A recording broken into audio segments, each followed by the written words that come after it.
ICF में basic सारा concept discuss कर चुके हैं। उसमें कुछ आईआईटी का एडिशनल कंसेप्ट और प्रॉब्लम है जो आप लोग को बताना है। आज से लेके संडे तक आईआईटी का आईसीएफ का एडिशनल प्रॉब्लम कंसेप्ट डिस्कस करेंगे। ठीक है, संडे तक ट्राई करेंगे इसको ख़त्म करने का। उसके बाद फिर मंडे से मंडे अल्टरनेट में डिफरेंशिएशन स्टार्ट होगा और टीटीएस में फंक्शन स्टार्ट होगा। ठीक है, मंडे अल्टरनेट में जो सिंपल आप लोग को सिलेक्टिव टॉपिक जो बिहार बोर्ड के लिए बताने वाले हैं वो चलेगा और टीटीएस में अदर सारा टॉपिक्स चलेगा। तो इस टाइप से आगे क्लासेस होगा। तो लेकिन संडे तक ट्राई करते हैं आईसीएफ का जो आईआईटी का एडिशनल कंसेप्ट प्रॉब्लम है उसको बता दे, और अगर एक आध क्लास बच जाएगा तो फिर आगे के क्लासेस में टीटीएस में कर देंगे इसको। देखिए आपको क्या बताने जा रहे हैं। Finding condition for which formula is valid. Formula कोई भी है, जैसे मल्टीपल एंगल फार्मूला बताए थे। 2 tan इनवर्स एक्स क्या होता है, tan inverse of 2x divided by 1 minus x square. X के किस वैल्यू वैल्यू के लिए वैलिड है वो सीधा डायरेक्टली निकालना बताए थे। वही चीज किसी भी फार्मूला के लिए आप कैसे अप्लाई करिएगा वही हम बताने जा रहे हैं। वही सेम चीज जो वहां पर निकाले थे वही बात यहाँ पर बताने वाले हैं, लेकिन प्रॉब्लम के साथ आपको वही चीज करवा रहे हैं। देखिए जैसे इसमें प्रॉब्लम है आपका EP2 का एडिशनल में होगा 27 का फर्स्ट नंबर में find x for which formula is valid. Formula के बारे में तो लिख ही दिए हैं, सीधा इसको कर देते हैं। x निकालना है, क्या लिखा हुआ देखिए। 2 tan inverse of x is equal to pi plus क्या tan inverse of 2x divided by 1 minus x square, यही है। तो आपको क्या बोला जा रहा है, कहा गया है x निकालिए जिसके लिए फॉर्मूला वैलिड है। फॉर्मूला वैलिड हो, find x formula valid for which formula, चलिए लिख देते हैं फॉर्मूला वैलिड। फॉर्मूला वैलिड के होने के लिए x निकालना है। फॉर्मूला को वैलिड होने के लिए x निकालना है। ठीक है, तो क्या करिएगा उसके लिए सबसे पहला काम, स्टेप फर्स्ट में आप क्या करिएगा। स्टेप फर्स्ट में जो भी इनवर्स सर्कुलर फंक्शन का कॉम्प्लेक्स एक्सप्रेशन होगा उसका रेंज लिख दीजिए, तो यहां पर सबसे पहले उसको एक साइड में ले आइए।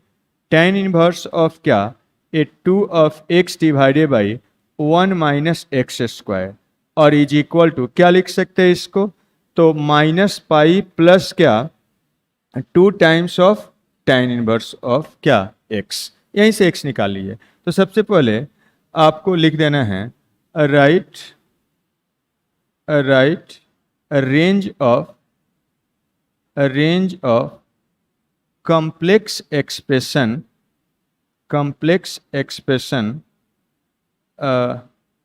ICF of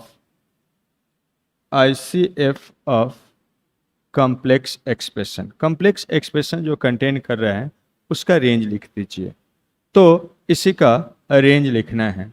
तो देखिए इसका रेंज आपको लिखना है, तो यहाँ से आप लिख सकते हैं, सिंस आप जानते हैं tan इनवर्स ऑफ क्या 2x divided by 1 minus x square कहाँ से कहाँ तक लाई करता है, माइनस पाई बाई 2 से लेके क्या पाई बाई 2 तक, और उसी के बराबर क्या अदर साइड होगा, उसके बराबर अदर साइड होगा। तो अदर साइड उसी के क्या बराबर लिख देना है। और सेकेंड स्टेप में आप क्या करिएगा, बस इसको बस ले देते हैं। स्टेप सेकेंड में क्या कर दीजिए, write other side write other side write other side equal to that range, equal to that range, उस रेंज के बराबर लिख दीजिए। And find, and then find x, उसके बाद क्या करिए, एक्स फाइंड कर लीजिए। तो यहाँ से आप क्या करिए, देखिए ये जितना ये होगा उतना ही अदर साइड होगा। यहाँ से क्या करना है, एक्स निकाल लेना है। तो अब एक्स निकाल लीजिए, इसके बराबर आप लिख सकते हैं यहाँ से क्या, -π/2 और ए वाला -π प्लस क्या, यहाँ से 2 times of tan inverse of क्या, x, ये वाला π/2। अब यहाँ से x निकालना है, तो x निकालना है तो ये सब हटाना पड़ेगा। तो सबसे पहले -π हटाइए, कैसे हटाइएगा, इसमें पाई जोड़ दीजिए, पाई क्या करिएगा, जोड़ दीजिएगा। तो जोड़ दीजिए, तो यहाँ पर हो जाएगा π/2 और यहाँ पाई जोड़िएगा तो ये 2 times of tan inverse of क्या, x, और यहाँ पर क्या हो जाएगा, पाई जोड़ने पर 3π/2 हो जाएगा।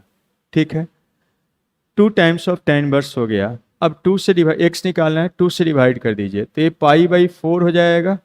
यहाँ पर 2 से क्या कर रहे हैं, डिवाइड कर रहे हैं, 2 से डिवाइड कर रहे हैं, तो ये बन गया tan इनवर्स ऑफ x, और यहाँ पर क्या 3π/4 हो जाएगा। अब tan इनवर्स x ऐसा आ गया, लेकिन tan इनवर्स x सभी वैल्यू नहीं होता है, उसका फिर रेंज जहाँ से जहाँ तक होता है उसको लिख दीजिए, s मान लीजिए। बट आप जानते हैं tan इनवर्स x कहाँ से कहाँ तक लाई करता है, तो -π/2 से लेके π/2 तक। तो ये रेंज का कहानी है, दोनों में कॉमन ले लीजिए। देयरफॉर s इंटरसेक्शन क्या, r, s इंटरसेक्शन r क्या बनेगा, तो ये π/4 से बड़ा और 3π/4, तो π/4 से π/2 के बीच में कॉमन लीजिएगा, ऐसा हो जाएगा। ये सबसे छोटा है -π/2, ए वाला क्या है π/4 है, ए वाला क्या है π/2 है, ये वाला क्या है 3π/4 है। ए कह रहा है इसके बीच में होना चाहिए, इसके बीच में होना चाहिए, ए कह रहा है इसके बीच में होना चाहिए। तो दोनों में कॉमन क्या हो जाएगा, π/4 से लेके π/2 तक, मीन्स tan इनवर्स आप बोल सकते हैं tan इनवर्स ऑफ x का वैल्यू कहाँ से कहाँ तक होना चाहिए, तो आप बोल सकते हैं π/4 से लेके π/2 तक, ऐसा हो जाएगा। अब यहाँ से x निकालना है, तो इनवर्स हटा दीजिए, दोनों साइड हटा दीजिए।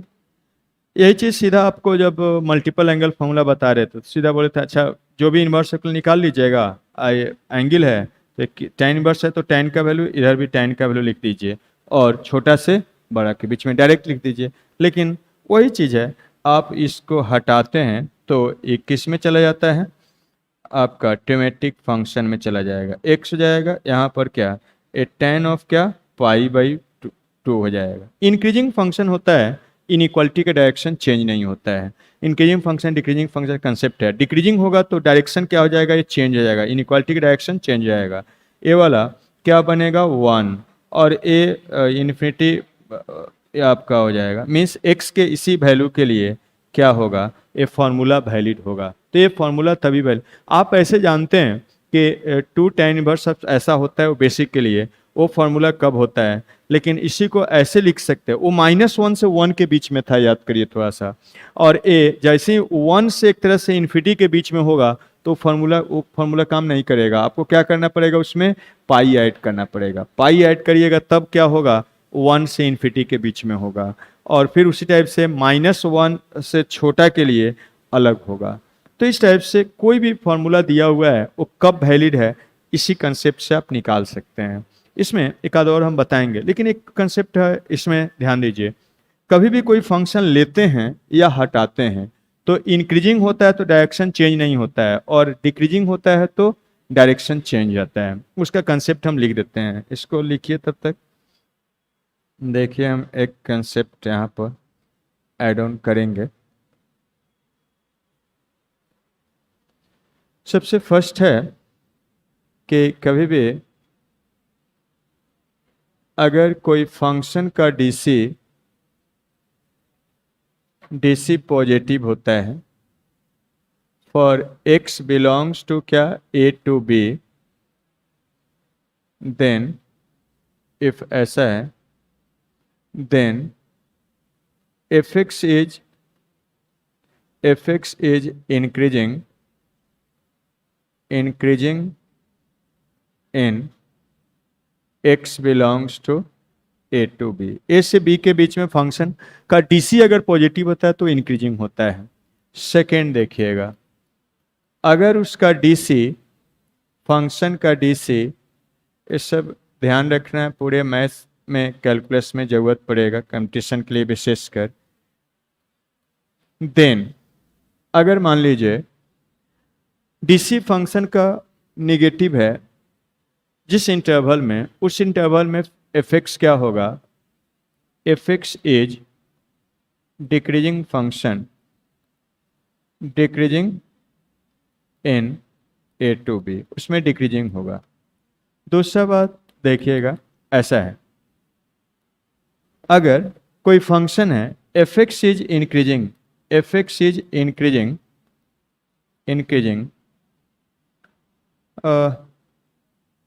देन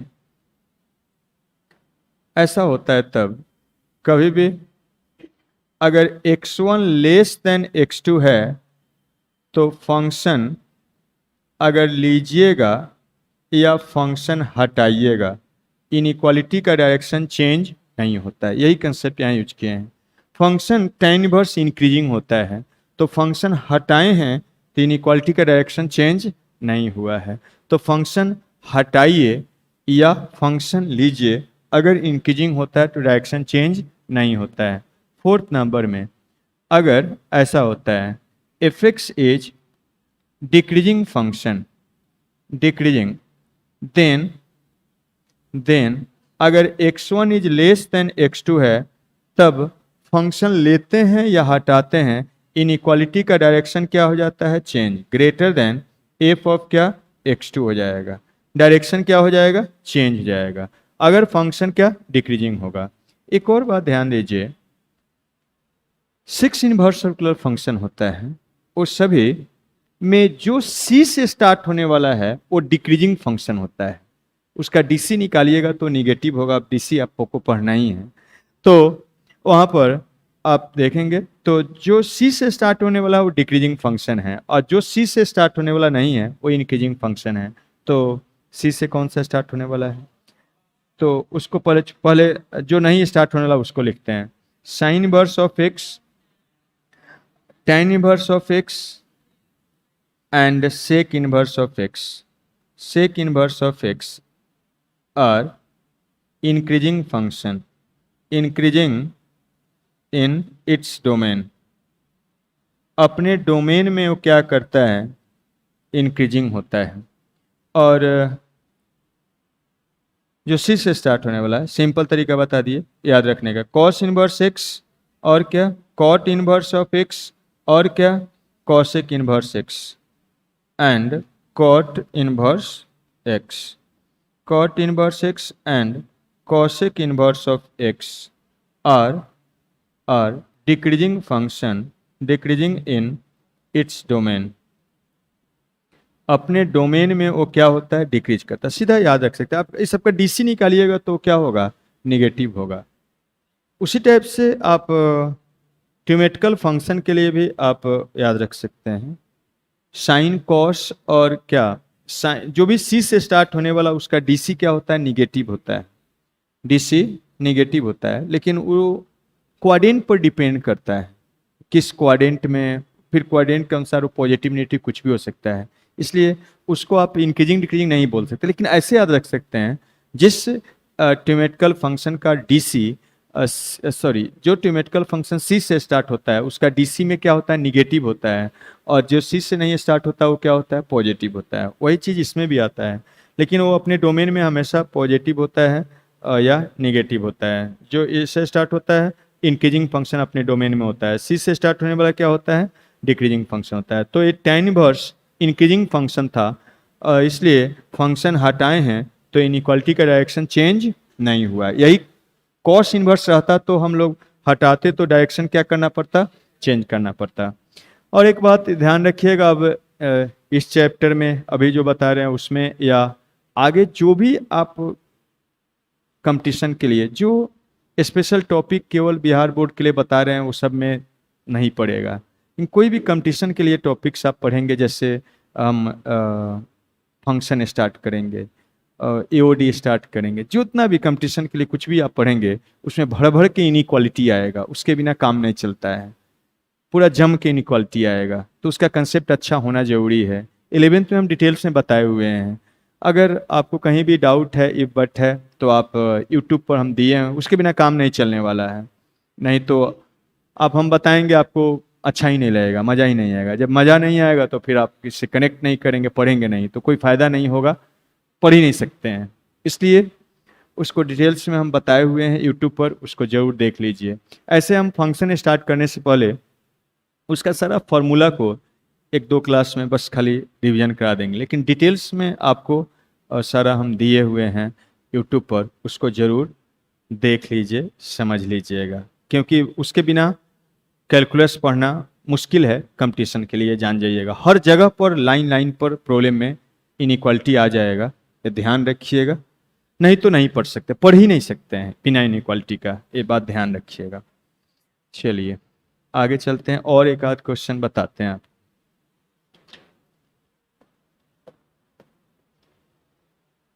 इसको नोट कर लीजिएगा, याद रखिएगा। चलिए एक और प्रॉब्लम लेते हैं। 27 का ही 8 नंबर में है, x निकालना है, ऐसे दिया हुआ है 2 cos inverse of x 2 pi minus of क्या, cos inverse of 4x³ and minus क्या 3 ऑफ x है, यही है। तो क्या करिएगा, आपको फॉर्मूला कब ये वैलिड है यही बताना है। तो इसके लिए हम क्या करते हैं, सबसे पहले cos इनवर्स जो कॉम्प्लेक्स वाला एक्सप्रेशन है एक साइड में ले आइए। तो cos inverse of x 4 of x³ minus 3 of x क्या हो जाएगा, minus 3 of x is equal to, आप लिख सकते हैं 2 पाई माइनस क्या 3 times of cos inverse of x, ऐसा हो जाएगा। और ये वाला cos इनवर्स कहाँ से कहाँ तक लाई करता है आप जानते हैं, 0 से लेके पाई तक। तो अब ये जितना जहाँ से जहाँ तक लाई करेगा वहीं से वहीं तक ये भी लाई करेगा, तो आप उसको रख दीजिए, अदर साइड भी उतना ही होगा। तो 3 इंटू कॉस इनवर्स ऑफ क्या x बन गया, ये 0 से लेके कहाँ तक, पाई तक। हमारा एम है x निकालना, तो एक्स्ट्रा जो उसके अलावा जो भी है उसको हटा देते हैं। तो 2 पाई, रूल्स ऑफ इनइक्वालिटीज हटाइएगा, 2 पाई को हटाना पड़ेगा, तो माइनस 2 पाई कर देते हैं। तो हर जगह पर करते हैं, तो माइनस 2 पाई हो जाएगा, 0 में से 2 पाई घटाइएगा, यहाँ 2 पाई घटाइएगा तो खत्म, 3 into minus 3 into cos inverse x हो जाएगा, यहाँ 2 पाई घटाइएगा तो क्या माइनस पाई हो जाएगा। उसके बाद -3 हटाना पड़ेगा, तो -3 से क्या कर देंगे, अब इसमें डिवाइड कर देंगे, -3 से डिवाइड कर दीजिएगा, -3 से डिवाइड कर दीजिएगा।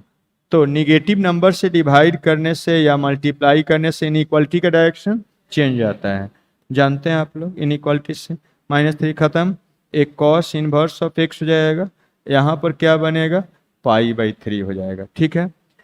अब x निकालना है तो इन्वर्स हटाना पड़ेगा। और अभी बताए हैं कोई भी अगर फंक्शन को हटाते हैं या लेते हैं, मीन्स अभी फंक्शन हटाना है, cos इन्वर्स फंक्शन है, यहाँ से x निकालने के लिए इसको हटाना है, या मान लीजिए कभी x दिया हुआ है और कोई भी फंक्शन, जनरल हम लिखते हैं, कोई भी फंक्शन हटाते हैं या लेते हैं, जनरल है, पूरे कैलकुलस में जरूरत पड़ेगा। फंक्शन लेते हैं या हटा, दोनों में काम करेगा। अगर इंक्रीजिंग है तो सीधा हटा सकते हैं, अगर डिक्रीजिंग है तो हटाने के बाद या लेने के बाद डायरेक्शन को क्या करना पड़ेगा, चेंज करना होगा, नहीं तो गलत हो जाएगा। तो cos इनवर्स क्या है, डिक्रीजिंग फंक्शन अभी बताए हैं। cos इनवर्स x क्या है, is decreasing function, decreasing function, decreasing है इसलिए हम लोग हटाएंगे, तो यहाँ पर लिखेंगे। एक बात और चेक कर लीजिएगा हमेशा कि cos इनवर्स का जो वैल्यू आया उसके रेंज में आया कि नहीं, जैसे वहाँ पर चेक किए थे tan इनवर्स का रेंज में नहीं था तो पहले रेंज में लाए हैं। cos इनवर्स का रेंज होता है 0 से पाई तक, ये सारा वैल्यू 0 से पाई में ही है, ये पाई से छोटा है और ए 0 से बड़ा है, तो 0 से पाई के बीच में ही सारा वैल्यू है। अगर नहीं रहता तो उस 0 से पाई के अलावा वाला जो वैल्यू होता उसको क्या करते, रिजेक्ट कर देते हैं। तो यहाँ से कॉस इनवर्स हटा रहे हैं, तो क्या बनेगा इधर आके, कॉस ऑफ क्या, 2 पाई/3 हो जाएगा। यहाँ पर क्या, कॉस ऑफ क्या हो जाएगा, पाई/3 हो जाएगा। यहाँ क्या, एक्स बनेगा।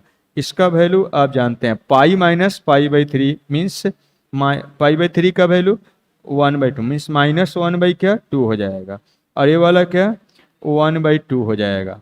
अब अगर देखिए, अगर डायरेक्शन चेंज नहीं करते तो ऐसा हो जाता, मीन्स एक्स का वैल्यू 1/2 से बड़ा है लेकिन -1/2 से छोटा है। ऐसा कभी हो सकता है? नहीं।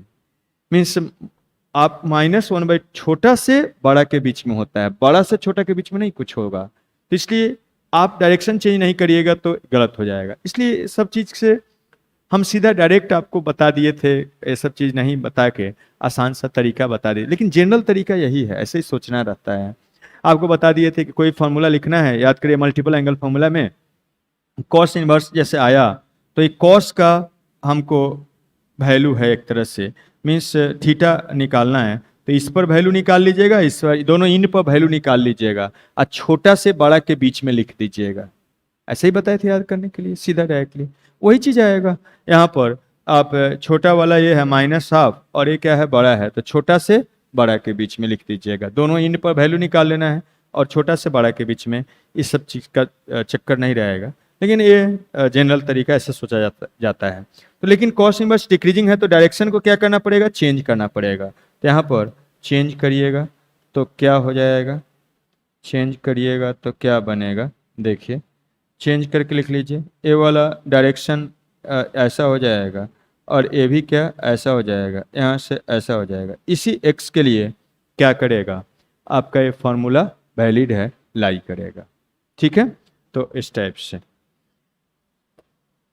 देखिए। और एक साइन वाला भी बता देते हैं, 5th नंबर इसी का है, 2 times of sine inverse of x is equal to pi minus of क्या, sine inverse of 2x into square root of 1 minus x square है। तो आपसे कहा जा रहा है कि बताइए x के किस वैल्यू के लिए फार्मूला वैलिड है। तो क्या करते हैं, पहले कॉम्प्लेक्स वाला एक्सप्रेशन एक साइड में लेके ले लेते हैं। तो साइन इनवर्स ऑफ क्या, 2x and square root of 1 minus x square equal to क्या हो जाएगा, pi minus 2 times of sine inverse of x। अब इसका वैल्यू आप जानते हैं कहाँ से कहाँ तक होता है, -पाई/2 से पाई/2 तक, ये पाई/2 तक होता है। आप जानते हैं ऐसा होता है, जितना ये होगा उतना ही ये वाला होगा। तो यही चीज़ करना है, वहाँ पर लिख देना है पाई -2 टाइम्स ऑफ क्या, साइन इनवर्स ऑफ एक्स भी कहाँ से कहाँ तक लाई करेगा, तो -पाई/2 से लेके पाई/2 तक। अब यहाँ से एक्स निकाल लेना है, तो इसमें पाई और -2 एक्स्ट्रा है, उस सबको पहले हटाइए, एक एक करके हटा के एक्स ले आना है हमको। तो यहाँ पर क्या करते हैं, पाई सब्सट्रैक्ट कर देते हैं, पाई घटा देते हैं। तो पाई घटाइएगा तो ये -3 पाई हो जाए /2 हो जाएगा, और यहाँ पर क्या -2 into sine inverse of x हो जाएगा, और यहाँ पाई घटाएंगे तो क्या हो जाएगा, -पाई/2 हो जाएगा। और इसमें -2 से डिवाइड कर देते हैं, -2 से क्या कर देते हैं, डिवाइड कर देते हैं, -2 से डिवाइड कर देते हैं। तो क्या बनेगा, देखिए -2 से डिवाइड करिएगा तो यहाँ से क्या आ जाएगा, नेगेटिव नंबर से डिवाइड करने से इनइक्वालिटी का डायरेक्शन चेंज हो जाएगा। तो -2 से डिवाइड करेगा तो 3 पाई/4 हो जाएगा, और यहाँ क्या, डायरेक्शन चेंज हो जाएगा, ऐसा हो जाएगा, डायरेक्शन चेंज कर दिए। और यहाँ क्या, साइन इनवर्स ऑफ एक्स बनेगा -2 से डिवाइड करने से, यहाँ -2 से डिवाइड करेगा, माइनस माइनस कैंसिल, पाई/4 हो जाएगा, ऐसा हो गया। अब देखिए साइन इनवर्स एक्स पाई/4 से 3 पाई/4 तक है, लेकिन मैक्सिमम साइन इनवर्स कहाँ तक जाता है, पाई/2 तक। तो इसको हटाना पड़ेगा, हम जानते हैं, बट आप जानते हैं साइन इनवर्स एक्स कहाँ से कहाँ तक लाई करता है, तो ए -पाई/2 से पाई/2 तक। तो इसका रेंज हो गया। देयरफॉर आपको एस इंटरसेक्शन आर निकालिएगा तो क्या हो जाएगा, यहाँ पर ए है क्या, पाई बाई, सबसे छोटा इसमें क्या है, तो -π/2, उसके बाद क्या है, पाई/4 है, उसके बाद क्या है, π/2 है, उसके बाद क्या है, 3π/4 है। फर्स्ट कह रहा है कि π/4 से लेके यहाँ तक है, और ए वाला कह रहा है कहाँ से कहाँ तक, -π/2 से लेके π/2 तक। दोनों में कॉमन यही ना है, दोनों में जो वैल्यू है वो लिखना है। तो साइन है, साइन इनवर्स ऑफ एक्स कहाँ से कहाँ तक हो जाएगा, तो π/4 से लेके π/2 तक, इक्वल टू दोनों में है तो इक्वल टू ले लीजिएगा। अब साइन इनवर्स हटा दीजिए, तो अभी बताए थे साइन इनवर्स इंक्रीजिंग फंक्शन है, तो इन हटाने पर या लेने से डायरेक्शन चेंज नहीं होगा, तो ये साइन ऑफ क्या हो जाएगा, पाई/, इधर आएगा तो साइन हो जाएगा, और यहाँ पर एक्स बनेगा, और यही कॉस रहता है या सी से स्टार्ट होने वाला रहता तो डिक्रीजिंग फंक्शन होता है, डायरेक्शन चेंज आएगा, तो साइन ऑफ क्या बनेगा, π/2, और यहाँ से आप लिख सकते हैं इसका वैल्यू होता है 1/√2, और ये वाला x और इसका वैल्यू 1 हो गया। तो ये फार्मूला वैलिड होगा तभी होगा जब x का वैल्यू 1/√2 से 1 के बीच में होगा, समझे। तो अब इस टाइप से कोई भी फार्मूला लिख दे और कहे, चाहे आप बेसिक में पढ़े हैं वो वाला या कोई भी, उसको तो उसको भी निकाल सकते इस टाइप से, लेकिन उसको सीधा शॉर्टकट सोचने आपको सिखा चुके हैं, लेकिन यही काम किए थे वहाँ भी, लेकिन मन ही में कर लेना था, बस कर ले रहे थे, लेकिन कर रहे थे यही, कोई भी फार्मूला दे दे और कहे कि एक्स के किस वैल्यू के लिए वैलिड होगा, इसी टाइप से आपको निकालना है, निकल जाएगा। अब चलिए लिखिए जल्दी से फटाक से, और इसमें इसी टाइप से और भी कुछ प्रॉब्लम है उसको बना लीजिएगा। छोटा से बड़ा के बीच में लिख देना है, दोनों इंड पॉइंट पर वैल्यू निकाल लीजिए, और छोटा से बड़ा, कोई भी नंबर क्या होता है छोटा से बड़ा के बीच में लाई करता है, तो छोटा वाला अगर इंक्रीजिंग डिक्रीजिंग याद है अच्छी बात है, वो कंसेप्ट पूरा हो गया, नहीं भी याद है सिंपली मोटा मोटी ऐसे याद रखिएगा, उसी मोटा मोटी से काम कर लिए थे, मल्टीपल एंगल का जितना भी कंडीशन था मन ही मन निकाल के लिख लेते थे, समझे। तो लेकिन सही कंसेप्ट है इंक्रीजिंग डिक्रीजिंग, लेकिन कभी ये सब कन्फ्यूजन हो गया, भूल गए, कुछ नहीं करना है, दोनों इन पर वैल्यू निकालिए और छोटा से बड़ा के बीच में लिख देना है, बस हो गया।